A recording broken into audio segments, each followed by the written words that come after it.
The Leo and Danny show.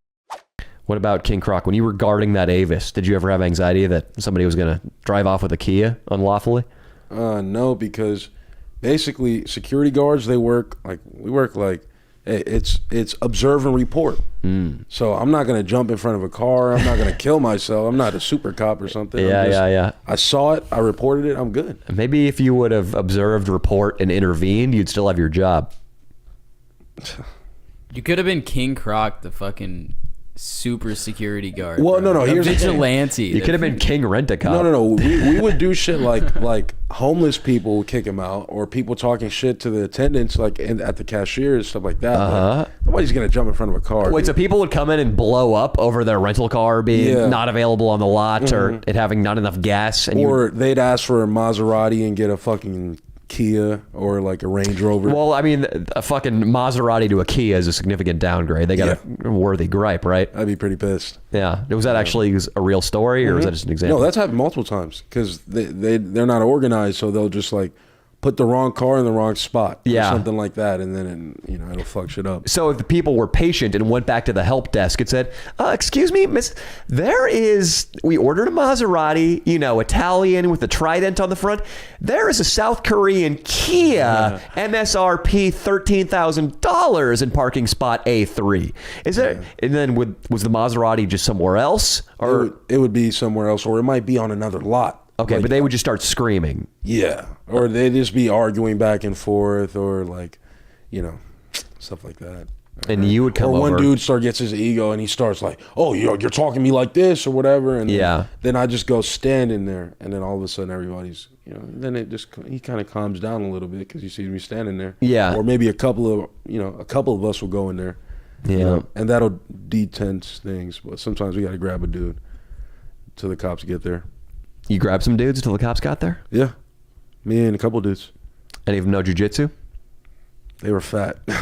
So probably not. Yeah, they're probably not training too much. Yeah. When I worked in San Francisco, my buddy Kyle and I, who's the guy who hired me, he was a jiu-jitsu purple belt and then became a brown belt, and he did Muay Thai too. Oh, that's awesome. He fucking Derek Chauvin a guy.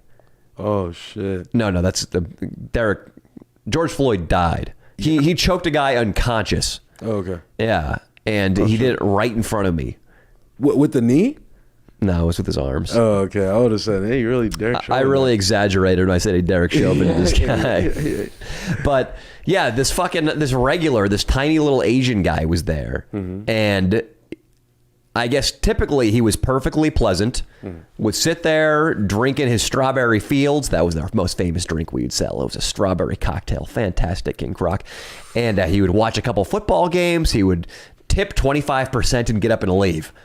Well, he, much like King Croc, I guess, was on a lot of medication. You're not on a medication. You're just on supplements. Yeah. He was on hardcore psychiatric medications.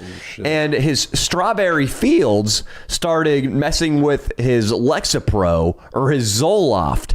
And the next thing he knows, he's seeing giant manta rays and phantoms swooping all over the fucking bar. He starts screaming. He starts smashing glasses. So this dude, Kyle, who you mentioned a super cop earlier, this guy was super bouncer. He loved it. He had a 20-gallon fish tank in his apartment of fake IDs he would collect. Damn. Full to the fucking brim. You could blindfold him. You could get him blacked out drunk. With echolocation, he could tell you if an ID was fake. You hold it up, he goes, eh! Yep, that's a fake Montana ID. You can tell by the fucking reflection of the best bouncer ever. He runs in there, fucking grabs... Ow! You got the mic? Dude, I just gave myself a dead arm. Oh, that really hurt. Why did that hurt so bad? Oh, no, King Croc, you're not a medical professional. It's okay. Runs in there, brings the guy fucking outside by his fucking throat. Rear naked choke, Mataleo.